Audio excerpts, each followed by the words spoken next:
Look what I made for you. Peanut butter cookies. These are the best peanut butter cookies I have ever had in my life. Here we go. First, take your 8 tablespoons of room temperature butter. And I have all the pans ready because these are flying off the counter faster than I can cool them. And my parchment paper up there has a tear, but I don't waste it. Okay, so next you are going to cream the butter and the peanut butter together and make sure it's nice and smooth. I always wanted one of these mixers, these KitchenAid mixers. They're excellent, and I'm going to put the link in the description for you. You can get it in tons of different colors. I am in the country, so I use whatever is in the country cupboard, and this strainer I like to use as a sifter. And that is a Williams-Sonoma metal teaspoon. It is my favorite, and it's the only one that's left. It disappeared, all the rest of them. So if you can get them, get them. These cookies that I'm making for you right now are so good that I can't get a batch made and cooled fully. They're gone. So even the dog, Goldie Girl, went up when some of our guests left. She climbed up on the table and she ate them. See, these ones, nice and creamy. This is what we want. So if you want a recipe that is minimal work and high accolades from your guests, this is it. It's the best peanut butter cookie recipe ever. So this is the consistency it gets to be. Make sure it's just all incorporated really nicely, and it will look like this. It's very simple. And then you're going to take it and you're going to put it in the refrigerator. I always keep the parchment paper because it's expensive. Hi, Goldie Girl. An hour in the fridge. After it's been in the fridge for an hour, I just roll them into little balls. I take a spoon, and I'm gonna have this recipe in the description for you.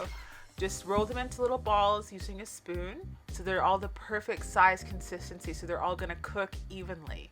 And I have all these different pans because they're flying out of my house quicker than I can actually make them. They're that good. Melt in your mouth, delicious cookies. And you could do this to impress with minimal effort. Everyone's like, these are so good. I'm like, you bet they are. See, there's Molly. Those are good, Molly. Hey? Yes, they are. So you squish them down with a fork. Now, these ones are the first ones I squished down. And I squished them down just flat like that once straight across.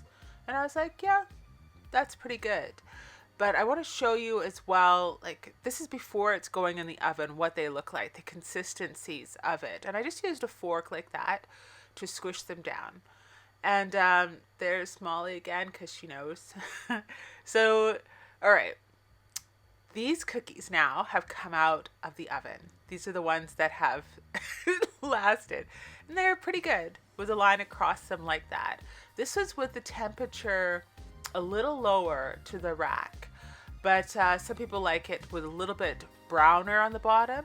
These ones I'm making now with a full crisscross across it. See how I've done the lines on both sides? That's so that it's a really nice, even cooking. When you're eating, you don't get a blob of really hard. It's not actually a hard cookie. It's a really nice soft cookie, but we want it to be even. I know I really have this thing about having my cookies looking good. You know, when someone gets a cookie from me, they get a good cookie, don't they, Molly? Yes, they do. So, oh, I want to tell you about these scissors. These scissors, I'll put the link in the description. They are from Tupperware. I'm not a Tupperware lady, but I love these scissors. They're excellent, and I think you should pick them up. What's great about them is that they also break in two, and they're also for left and right-handed people, which is nice. So you don't have any kind of accidents or whatever you have with your cooking. See, some of them are being taken before. Oh, Molly and Siva. Okay. So yeah, this is what it looks like. I'm making batch after batch after batch. They're that good. So this is the batch that I made. This is the second batch. And you can see how they're nicely pressed down with the fork.